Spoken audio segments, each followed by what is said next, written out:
أصدق الحديث كتاب الله وخير الهدي هدي سيدنا محمد صلى الله عليه وآله وصحبه وسلم وشر الأمور محدثاتها وكل محدثة بدعة وكل بدعة ضلالة وكل ضلالة في النار أعاذنا الله وإياكم من النار. Maashara alhadhirin, tulitangaza juzi na toka wiki iliyopita kuwa leo siku ya Alhamisi tutakuwa naye tena Ustadh Shami Uthman.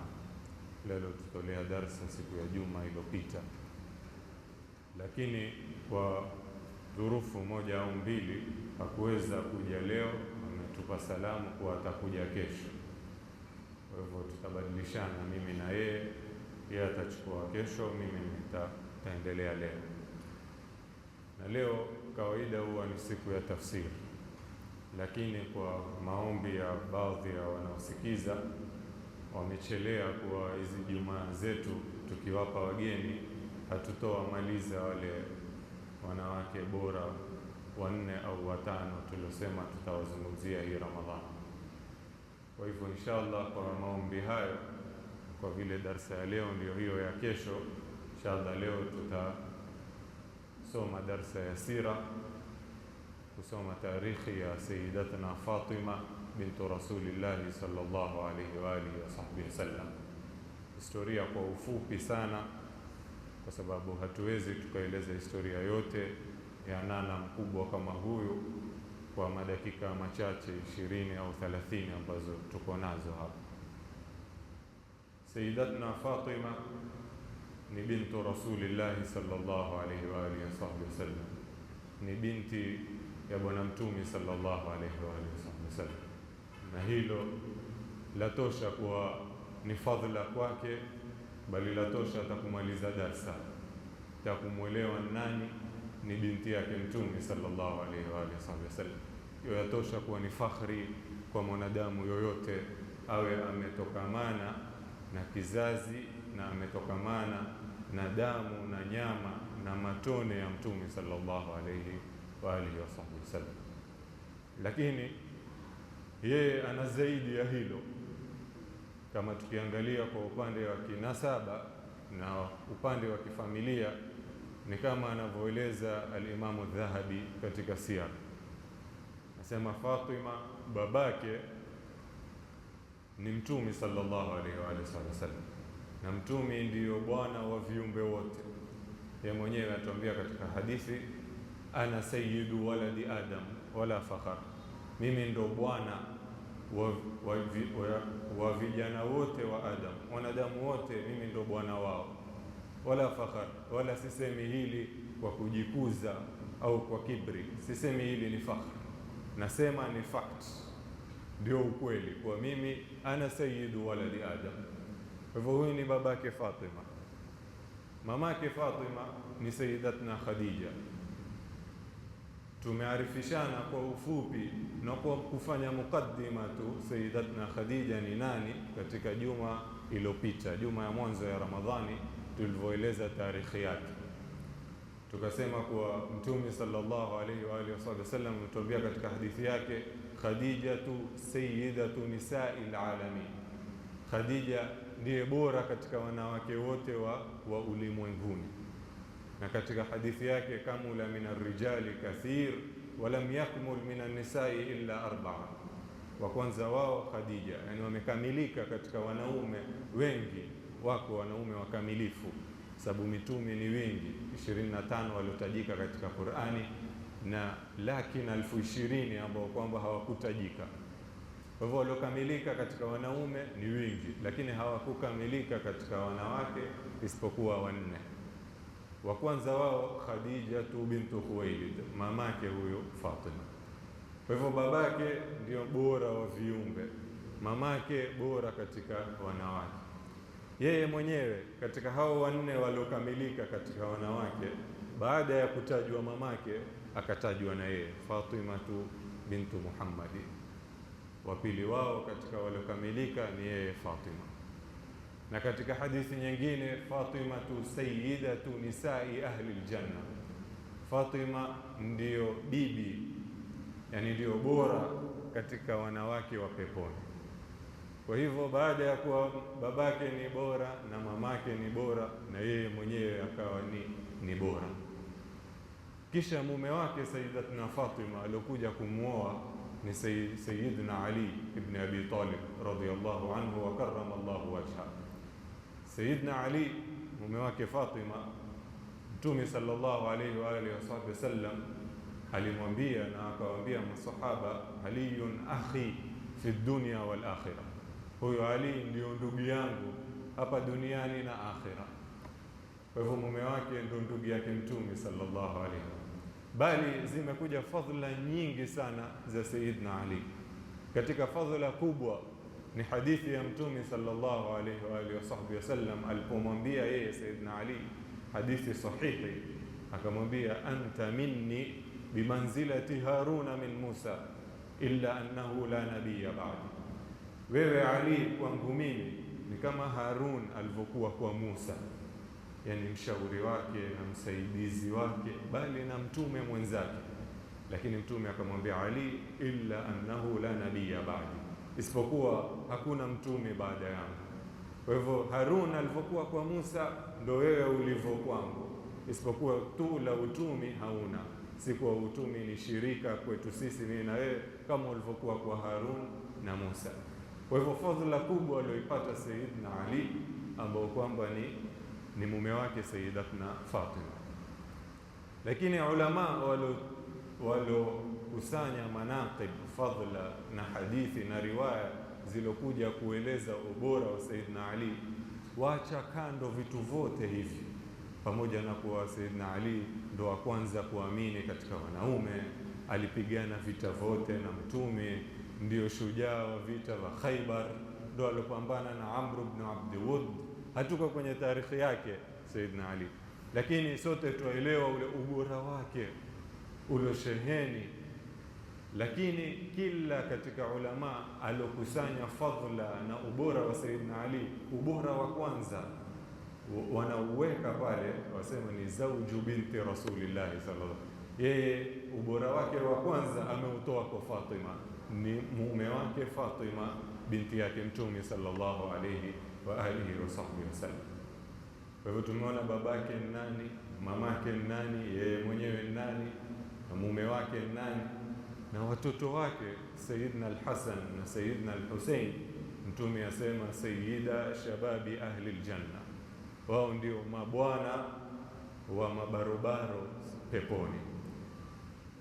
Na hapa kuna balagha ya kauli ya Mtume sallallahu alaihi wa sallam, ile kumwambia Sayyidina al-Hasan na Sayyidina al-Husayn kuwa wao ni mabwana wa mabarobaro wa peponi, ni kuwa wao ndio mabwana wa watu wa peponi, kwa sababu peponi hakuna vizere, peponi hakuna watu wazima. Kwa ikhtilafu ya riwaya ya kuwa peponi watu watakuwa na miaka mingapi, 25, 30, 15, 18, zote zimekuja hadithi baina ya kuwa imesihi au ni dhaifu. Lakini kitu ambacho kwamba chajulikana ni kuwa hakuna watu wazima peponi. Hata ilikuja katika hadithi kuwa mmoja katika mama mtu mzima kikongwe alikutana na Mtume sallallahu alaihi wasallam, akamwambia Mtume, niombee Mwenyezi Mungu na mimi niingie peponi. Mtume akamwambia, wewe huwezi kuingia peponi. Peponi hakuna vizere, hakuna ajuza peponi, hakuna watu wazima vizere peponi. Lakini ufahamu wake ni kuwa hakuna watu wazima, yani kila mtu katika sisi na waliojaliwa kuingia peponi, inshallah Mwenyezi Mungu atujalie sote tulioko hapa katika watu wa peponi, tutaregeshwa katika miaka ya ubarobaro, sinu shabab, ule miaka ya ushabab. Kwa hivyo Mtume alipomwambia vile, yule akasikitika, yeye akacheka, kisha akamwombea Mungu na akamfahamisha kuwa siku utakayoingia peponi na wewe utaregea kuwa shaba, kijana wa kike mdogo, barobaro wa kike, mwanamwali. Kwa hivyo kule kuwaambia Sayyidina al-Hasan na Sayyidina al-Husayn kuwa hawa wawili ni sayyida shababi ahli aljanna, wao ndio mabwana wa mabarobaro wa peponi, ni kuwa wao ndio mabwana wa peponi. Wala hatutaki kuingia katika kunaqid hadithi zingine zinazotueleza nani watakuwa mabwana wa wazee peponi. Tutatoka katika mada. Kwa hivyo kwa ufupi kabisa, hii ndio taarifu ya Sayyidatina Fatima. Babake ndio bora katika viumbe wote, mamake ndio bora katika wanawake wote, mume wake ndio bora katika masahaba, na ana ubora wake Sayyidina Ali karamallahu wajha, na watoto wake ndio mabwana siku hiyo ya Kiyama watakapoingia peponi. Pamoja na kuwa yeye Sayyidatina Fatima pia ana ubora wake, kuwa yeye pia ni bibi katika mabibi wa siku ya Kiyama watakapoingizwa peponi. Watuambia baadhi ya ulama walifanya tahqiq katika masala ya tafdhil, katika masala ya ubora, nani baada ya Mtume sallallahu alaihi wa alihi wasallam ndio bora. Ili katika ulama walokaa wakapeleleza fadhila na manaqib na tarikhi na historia za masahaba, wakaja na jawabu tofauti. Wengine wakatuambia baada yake ni Sayyidina Abu Bakar, wengine wakatuambia baada yake ni Sayyidina Jaafar ibn Abi Talib, kunao walituambia baada yake ni Sayyidina Ali ibn Abi Talib.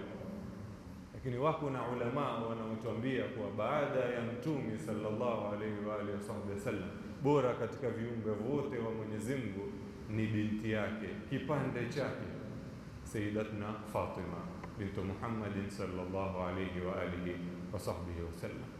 Kwa hivyo yeye mwenyewe ana ubora wake radhiyallahu anha wa ardhaha.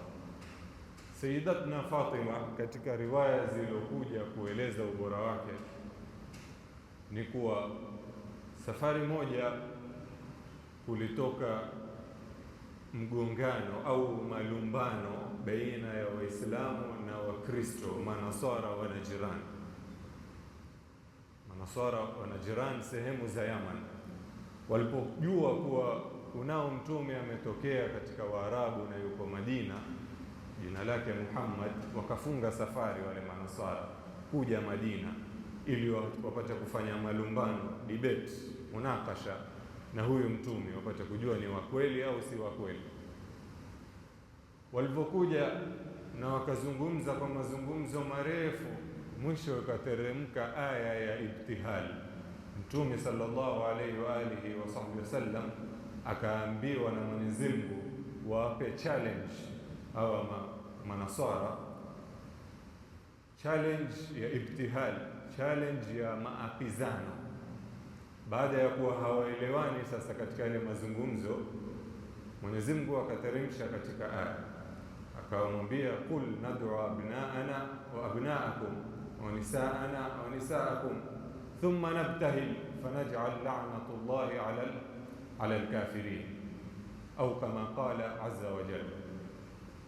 Mwenyezi Mungu akamteremshia wahi mtume akamwambia, haina haja ya kulumbana na wao sana, waambie njooni nyinyi na sisi, kwenye aya wa anfusana wa anfusakum, nyinyi na sisi, na muleteni na bora katika wanawake wenu na sisi tulete bora katika wanawake wetu, na nyinyi mulete bora katika vijana wenu na sisi tulete bora katika vijana wetu, kisha sote tuwe katika uwanja mmoja, kila mtu amwombe Mungu wake laana ya Mwenyezi Mungu na maangamivu yawaangukie wale warongo kati yetu sisi wawili.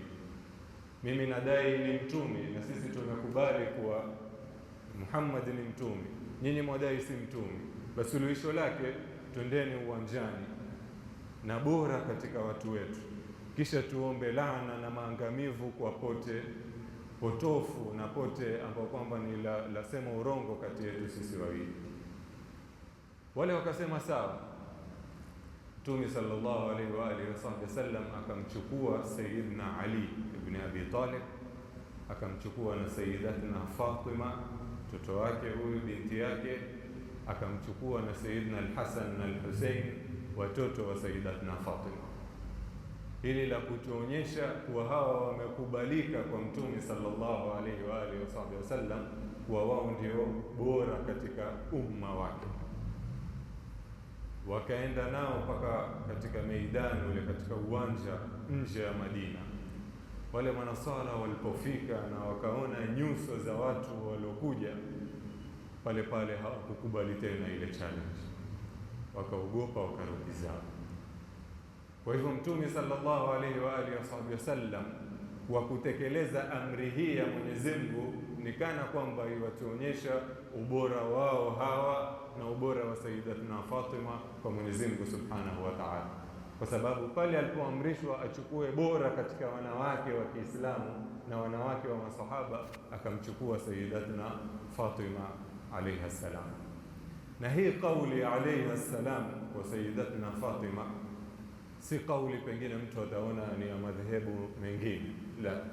Sayyidina al-Imam al-Bukhari katika sahihi yake, ikija riwaya anaotaja ndani yake Sayyidatuna Fatima, iwataja alayha salam baada yake, na fadhila zake na visa vya kuonyesha ubora wake ni vingi sana. Imekuja katika riwaya kuwa iliposhuka aya ya Mwenyezi Mungu Subhanahu wa Ta'ala, innama yuridu Allahu liyudhhiba ankum ar-rijsa ahla al-bayti wa yutahhirakum tathira, Mwenyezi Mungu ataka kuwaondoshea uchafu ahlul bait na awatahirishe, kuwatahirisha. Mtume sallallahu alaihi wa alihi wasallam kama anavyotueleza Sayyidatuna Ummu Salama katika riwaya yake, alichukua kishali chake, shali kile kitambara kuwachawekwa hapa katika mabega. Leo sikuchukua, lakini kwa kawaida mimi nikikipakata hapa wakati wa darasa. Akachukua kile kishali chake, alkisa, kitambara kile, kisha akawaita Fatima na Ali mume wake na Al-Hasan na Al-Hussein watoto wake na yeye Mtume sallallahu alaihi wa alihi wasallam, kisha wakajifinika wote kwa pamoja kwa hadithi maarufu, hadithul kisa, hadithi ya kitambara. Kisha akasema, Allahumma inna haulai ahla baiti, ewe Mwenyezi Mungu, hawa ndio watu wangu, watu wa nyumbani kwangu. Faadhhib anhum ar-rijsa wa tahhirhum tathira, basi wasafishe na waondoshee uchafu na uwasafishe kuwasafisha, kama walivyosema katika aya yako.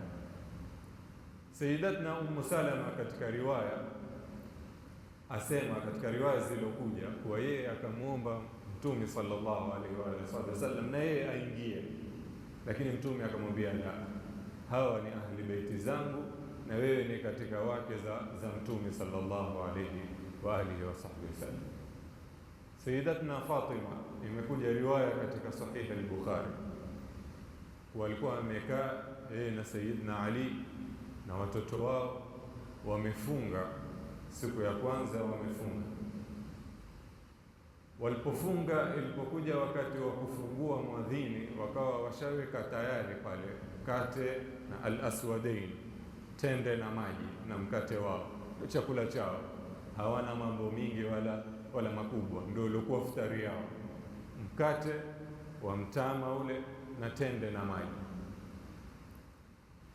Walipokuwa wako tayari kula kufungua ule mwadhini wao, wakasikia mtu yuabisha mlangoni. Wakaenda kumfungulia, ikawa ni maskini yuomba, sijakula ni siku kadhaa. Wakachukua ule mkate wao wakampa ule maskini wao, wakafuturu kwa tende na maji na kwa kushukuru wakalala. Siku ya pili yake wakamka tena na somo, na kwa ikhtilafu ya riwaya baina ilikuwa ni katika Ramadhani au si katika Ramadhani. Siku ya pili ikawa ni namna ni hiyo hiyo, umepatikana mtama kidogo pale nyumbani, ukatengezwa mkate, ndio futari ya leo, mkate kwa tende na maji. Wako tayari kufungua mwadhini na kufuturu, wakasikia tena kuabishwa mlangoni. Wakaenda kufungua, ni yatima, amefiliwa na babake na mamake, hana pa kwenda, hana chakula, hajakula kwa masiku. Wakachukua ule mkate wao wakampa, wakafuturu kwa tende na maji. Siku ukapita hivyo, wakamka tena na somo. Siku ya tatu hali ni hiyo hiyo, wametayarisha mkate, wataka kufuturu, mlango ukabishwa. Ukienda kufungua ni mtu mateka alioachwa huru, mfungwa alioachwa huru, hajui familia yake iko wapi, hajui maisha ataanza na wapi, atoka jela tu au atoka katika ule kufungwa kwake, hana chakula. Wakampa ule mkate, wao wakafuturu kwa tende na maji. Matendo yao haya Mwenyezi Mungu Subhanahu wa Ta'ala akayaona, akayasifu katika Qur'ani kwa ittifaqi ya jumhur katika mufassirin. Ile aya katika suratu Dahr, wa yut'imuna at-ta'ama ala hubbihi miskinan wa yatiman wa asira innama nut'imukum liwajhi llahi la nuridu minkum jazaan wala shukura. Mwenyezi Mungu akasifu matendo yao haya katika Qur'ani, wa yut'imuna at-ta'ama, wale wanaolisha chakula chao, ala hubbihi, kwa kukipenda kile chakula, kwa wana haja nacho, wana njaa, hawajakula siku nzima, wataka kufuturu. Wa yut'imuna at-ta'ama ala hubbihi, wakilisha kile chakula pamoja na kuwa wao wakipenda na wakitaka kile chakula.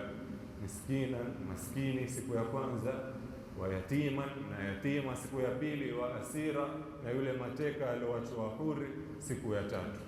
Innama nut'imukum liwajhi llah, tena na kwa kuwaambia wale wanaowalisha, sisi tutawalisha kwa njia ya Mwenyezi Mungu. La nuridu minkum jazaan wala shukura, hatutaki kutoka kwenu malipo wala hatutaki hata shukrani, hatutaki ile asanta. Hivyo hii ni fadhila kubwa na ukarimu waliokuwa nao Ahlul Bait na waliokuwa nao Sayyidatuna Fatima alayha salam. Imekuja bilmunasaba, ashayu bishayi yudhkar, kwa mmoja alikuja kumwomba Sayyiduna Ali, katika wanaoomba tu, niangalie na mimi kitu, sina kitu.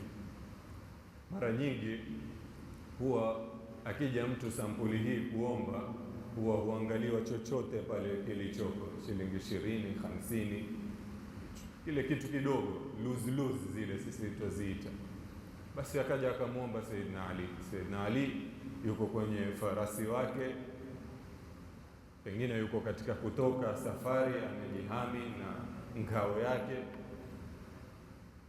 Sayyidina Ali akaangalia, hakupata kitu cha kumpa, akampa ile ngao yake. Ngao ile thamani yake ni dirham 1000, yani ni maelfu ya mapesa, na amepata, hakupata cha kumpa. Basi chukua hii ngao, kauze, utaangalia cha kufanya ufanye. Yule bwana akashtuka, yeye mwenyewe hakutarajia. Mimi nataka shilingi 20, 30, 50 tumpate mkate na maziwa. Sayyidina Ali akamjibu akamwambia, la, sisi nyinyi mwaomba kwa uwezo wenu, yani wewe umeomba kwa kadri ya uwezo wako, na sisi tutatoa kwa kadri ya uwezo wetu. Hivyo mtu hutoa kwa kadri ya uwezo wake. Si mtu amekuja ataka chochote basi na wewe umwangalie chochote, shilingi 10, la, unacho cha zaidi mpe. Ndivyo alivyokuwa Sayyidina Ali. Hivyo wewe umeomba kwa uwezo wako, kwa kadri ya haja yako, na mimi nakupa kwa kadri ya uwezo wangu wa kukupa. Ndio maarufu katika vitabu vya sira, yule akamtoka maneno, wama kana shukri wafian lijamalikum walakinnani hawaltu fi shukri madhhaba afadatkum an-na'ma'u minni thalathatun yadi lisani wa dhamira al-muhajjaba. Akamwambia Sayyidina Ali yule mtu, ama kwa hakika sina njia ya kukushukuru wala sina kitu cha kukupa, lakini nakupa ahadi kuwa mimi ulimi wangu utakuwa kawaida wako katika kukushukuru na kukuombea, na mkono wangu utakuwa tayari katika kukulinda na kukuhami wakati ambapo kwamba uko tayari kuhitaji ulinzi na uhami. Na la tatu, na dhamiri yangu ndani ya nia yangu kwa vitu ambavyo kwamba hata huvijui, mimi nitakuwa nakutakia kheri na nitakuwa na kukuombea. Ndio utaona mfano wa kina Sayyidina Ali, kama wanavyotuambia muarrikhun, watu mfano wao wakitoa upanga, panga 1000 zimetoka kwa kule tu kuwa wao wametoa upanga, wataka kwenda vitani. panga alfu, watu watatoa panga alfu kabla hata hawajajua waenda kupigana na nani, wapi, kwa sababu ya tabia nzuri kama hizi. Sasa huyo alipopewa, kwa mfano alivyopewa hivi, akawa maisha yake yote amempa Sayyidina Ali, yuko tayari kumhudumikia kwa kila kitu alichonacho. Kwa hivyo haya ni katika manaqib na fadhila za Sayyidatuna Fatima na kuonesha ukarimu wake. Kuna riwaya moja ya hadithi inayotueleza ubora wa zaidi na hali waliopitia nao watu bora kama hawa, mpaka ndio wakahesabika kuwa wao ni katika watu bora. Hadithi ndefu sana. Hadithi yenyewe yatuambia kuwa katika mji wa Madina wakati wa Mtume sallallahu alaihi wa sallam kuliingia chaka, ukame, ukavu, hakuna chakula, kuna njaa, hata kwenye maduka vyakula vimeisha. Mtume sallallahu alaihi wa sallam akabaki katika hali hii, na Waislamu wamekula katika akiba zao. Tena sasa yategemea mtu alikuwa na akiba ya zaidi au kidogo. Sasa Mtume sallallahu alaihi wa sallam akakaa katika kuvumilia njaa masiku mpaka akashindwa, akatoka nyumbani kwake kwenda kutafuta chakula galau mahali athara zake. Mtume wa Mwenyezi Mungu yuko katika hali hii. Alivyotoka akapambana na Sayyidina Abu Bakar, akamuuliza Sayyidina Abu Bakar, akamuuliza Mtume sallallahu, ma akhrajaka ya Rasulullah, kitu gani kilichokutoa nyumbani? Tena ilikuwa ni saa ambazo kwamba si kawaida yake kutoka. Akamwambia, aljuu ya Abu Bakar, njaa ndio imenitoa nyumbani. Sayyidina Abu Bakar akamwambia Mtume sallallahu alaihi wa sallam, wallahi ya Rasulullah, ma akhrajani illa ma akhrajaka, hakikunitoa mimi nyumbani isipokuwa kile kilichokutoa wewe, njaa pia. Sasa pengine Mtume amemwona Sayyidina Abu Bakar na Abu Bakar amemwona Mtume, akaona pengine tutapata kitu kwa huyu au huyu kwa huyu, kumbe amepeleka kilio matangani. Wakaenda mbele wakapambana na Sayyidina Umar, ikawa hali yake ni hiyo hiyo, aljuu, njaa. Wakaenda kwa urefu wa riwaya mpaka wakaenda nyumbani kwa sahaba Sayyidina Abu Ayyub al-Ansari. Sayyidina Abu Ayyub akamwambia, pia mimi sina kitu, lakini kuna mahali huwa napata vitu, nitawapeleka, tutakosa kitu hapa.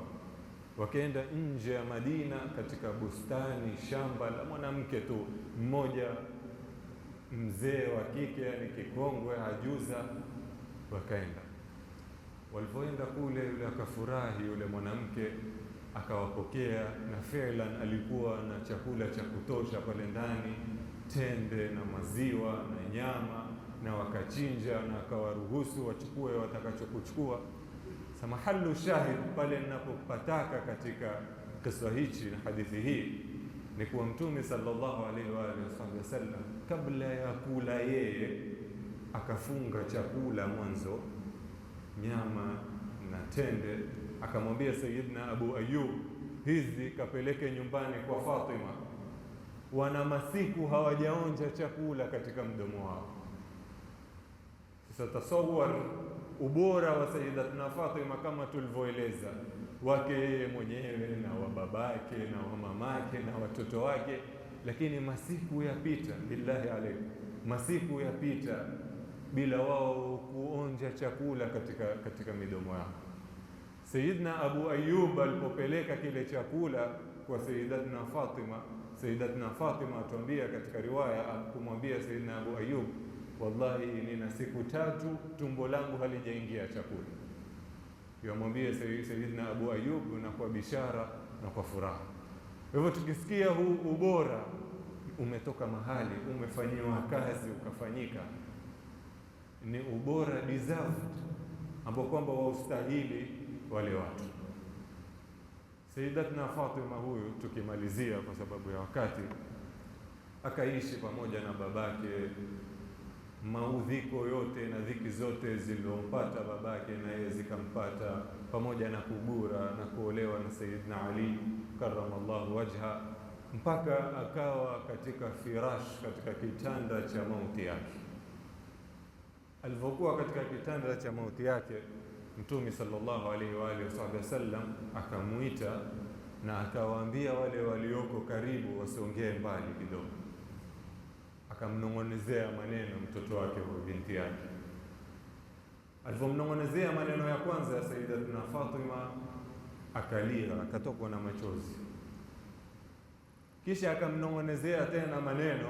Alipomnong'onezea maneno, Sayyidatuna Fatima akacheka, sasa akafurahi.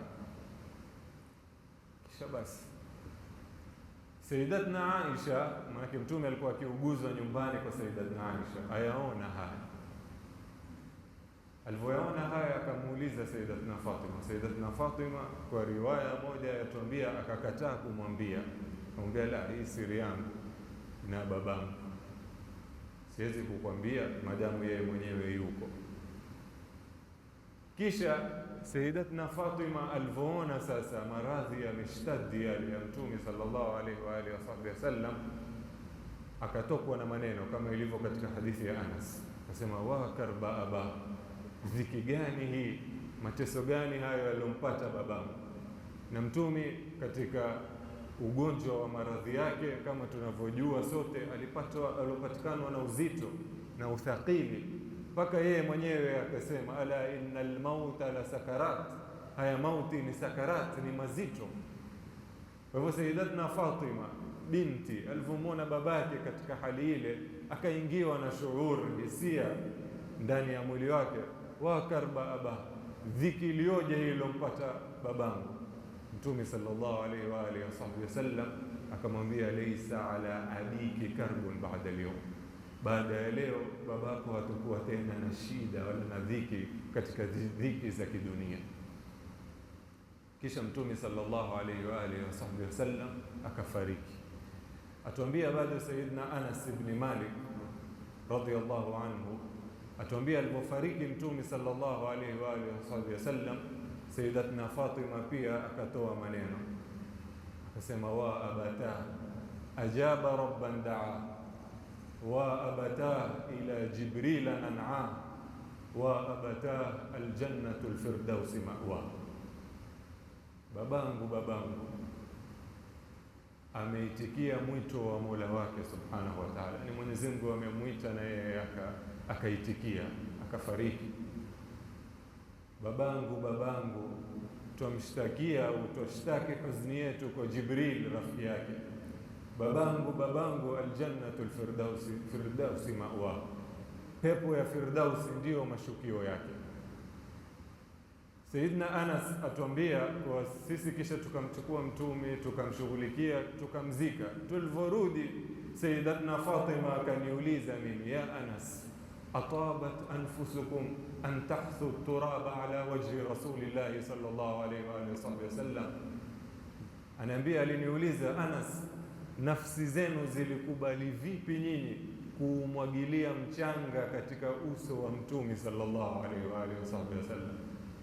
Nafsi zenu zilikuamsha Mtume katika kaburi huku mumfukia mchanga, yani kana kwamba mwambie Anas, mimi singeliweza hilo. Muarrikhuna watuambia katika maneno yaliyomtoka, asema, subbat alayya masaibun law annaha subbat ala al-ayami udna layaliya, mimi nimepatikana na msiba, lau msiba huu utapatikana na mchana ule utakuwa usiku, yani utaingia giza mpaka utakuwa usiku. Baada ya shughuli hizi na kisa kirefu, Sayyidatuna Aisha akamfuata tena Sayyidatuna Fatima, akamwambia, ya Fatima, sasa yani kana kwamba yamwambia sasa Mtume ashafariki, niambie alikunong'onezea kitu gani ukalia, kisha akakunong'onezea kitu gani ukacheka? Akamwambia, wakati nilivyokuwa nalia alikuwa ameniambia kuwa yeye hana tena maisha, haya ndiyo maradhi ya mauti yake. Ar-rafiqul a'la, rafiki yake aliye juu zaidi, yani Mwenyezi Mungu Subhanahu wa Ta'ala amempa khiari baina ya hii dunia na kwenda kuishi na yeye huko, na yeye akachagua rafiki yake aliye juu zaidi. Kwa hivyo na mimi nikalia kwa masikitiko. Kisha mbona ukacheka? Asema, nikacheka kwa sababu akaniambia, wa anti awwalu ahli luhuqan bi, na wewe Fatima ndio utakuwa mtu wa kwanza katika familia yangu kunifuata mimi. Nikafurahi pale pale, nikacheka, wasitochelewa tena kukutana na Mtume sallallahu alaihi wa sallam na kwenda kukutana na babangu, yani sitochelewa baada ya kufariki kwake na mimi nitafariki. Na fi'lan baada ya miezi 6 baada ya kufariki Mtume sallallahu alaihi wa sallam akafariki Sayyidatuna Fatima. Ziko katika riwaya zinazotuambia baina ya kufariki Mtume na kufariki yeye Sayyidatuna Fatima hakuwahi kucheka, na kuna tofauti baina atabassumu wa dhahik. Kuna kutabasamu tu mtu ukamwona hata kama ana dhiki lakini akatabasamu, lakini huwezi kupata mtu amefiliwa au ana dhiki kisha tumchekeshe acheke mpaka aanguke, la. Yani hakuwa tena na furaha katika maisha yake baada ya kufa Mtume sallallahu alaihi wa alihi wasallam babake. Ndio baadhi ya ulama wakamuita Sayyidatuna Fatima shahidatul mahabba, alikuwa ni shahidi wa mapenzi, alimpenda babake sana mpaka ile dhiki ya yale mapenzi ndiyo ilopelekea kudhoofika hali yake na kufariki yeye mwenyewe miezi 6 baada ya kufariki Mtume sallallahu alaihi wasallam. Kumalizia kabisa mambo aliyofaa kusoma, Sayyidatuna Fatima alikuwa na rafiki yake wa karibu sana, Sayyidatuna Asma bint Umais, na huyo alikuwa ni mke wa Sayyiduna Jaafar ibn Abi Talib, yani alikuwa ni wifi yake Sayyidatuna Fatima. Sayyidatuna Fatima ameolewa na Sayyidina Ali ibn Abi Talib, na Asma yule ameolewa na Sayyidina Jaafar ibn Abi Talib, yani waume zao ni ndugu. Wafunikwa tu thawbu moja, yughatta bi thawbin fayasifuha, yufunikwa tu na nguo moja, haitoshi ile nguo moja, yaonyesha ule mwili wake. Akawa na dhiki Sayyidatuna Fatima kuwa akifa wakati amefunikwa tu na nguo moja, kwa sababu ndio ilivyokuwa ada wakati ule, watu watauona ule mwili wake, shepu yake. Sayyidatuna Asma huyu alikuwa mwanzo wa Uislamu aligura kwenda Habasha, yeye na mume wake Sayyidina Jaafar. Akamwambia Fatima, mimi nimeona kitu kule Habasha, naweza kukiunda nikakuonyesha. Akamwambia nionyeshe. Akaunda jeneza kwa mfano wa tunavyoliona leo, kwa makara. Wakati huo taban ni kwa mbao na makara ile ya miti ya mitende, lakini ikaundika jeneza ambayo kwamba atatiwa mtu pale ndani, kisha ile nguo itafunikwa juu ya jeneza, si juu ya mwili. Kwa hivyo itamsitiri, kumsitiri kabisa, hataonekana ule mwili wake wala haitaonekana ile shepu yake. Sayyidatuna Fatima akafurahi sana, akasema basi mimi nikifa wasia wangu ni kuwa wewe Asma na mume wangu Ali ndio munioshe, munitayarishe, kisha nataka kukafiniwa na kubebwa katika hichi ulichokitengeza, yani lile jeneza. Kwa hivyo yeye ndio akawa Muislamu wa kwanza kubebwa kwa jeneza, kwa sababu ya kuchelea ya kuwa akifungwa tu, akifinikwa na kitambara kimoja ataonekana. Angalia stara aliyokuwa nayo, kisha linganisha na stara za ndugu zetu katika madada zetu na banati zetu na wanawake wetu walio. Kisha Sayyidatuna Fatima akamwambia Sayyidina Ali mume wake, akamwambia mimi nikifariki nizike usiku, pia sitaki watu waje katika mazishi yangu wauone mwili wangu ukiteremshwa, sitaki. Kwa hivyo tarikhi imethibitisha kuwa Sayyidatuna Fatima alizikwa na watu wachache tu, wakizidi ni 7 au 8, kisiri siri usiku wa manane kwa wasia wake, ili asionekane, asikusipatikane inkishaf, akaonekana na wanaume ambao kwamba si maharimu zake hata baada ya kufariki kwake. Na akampa wasia pia mume wake Sayyidina Ali, akamwambia ikiwa utaoa baada yangu basi muoe Asma yule rafiki yake Asma bint Umais, ashazoeana na hawa watoto wangu na ndio atakaye walelea vizuri. Kwa bahati ilikuwa ule Asma baada ya kufiliwa na mume wake wa kwanza Jaafar aliolewa na Sayyidina Abu Bakar, lakini Sayyidina Abu Bakar pia hakupata uhai mwingi. Baada ya muda mchache tu, mwaka baada ya kufariki Sayyidatuna Fatima, na yeye pia akafariki. Sayyidina Ali akamuoa yule Sayyidatuna Asma bint Umais. Kwa hivyo kwa ufupi sana, hii ndio tarikhi ya Sayyidatina Fatima na fadhila yake na manaqib yake. Tumwomba Mwenyezi Mungu Subhanahu wa Ta'ala atupe katika baraka zake na baraka za babake na baraka za mume wake na baraka za watoto wake, atukutanishe na wao katika al-Firdausul A'la, atupe radhi zao na awajaalie wanawake wetu, mabanati zetu wapate angalau fungu nasib katika wema wao na stara yao. Innahu waliyu dhalika wal qadiru alayh. Na sisi atupe ilmu na amal na nia na ikhlas, atupe fi dunia hasana wa fil akhirati hasana, atuepushie na adhabu ya moto. Wassalamu alaykum wal afwa minkum.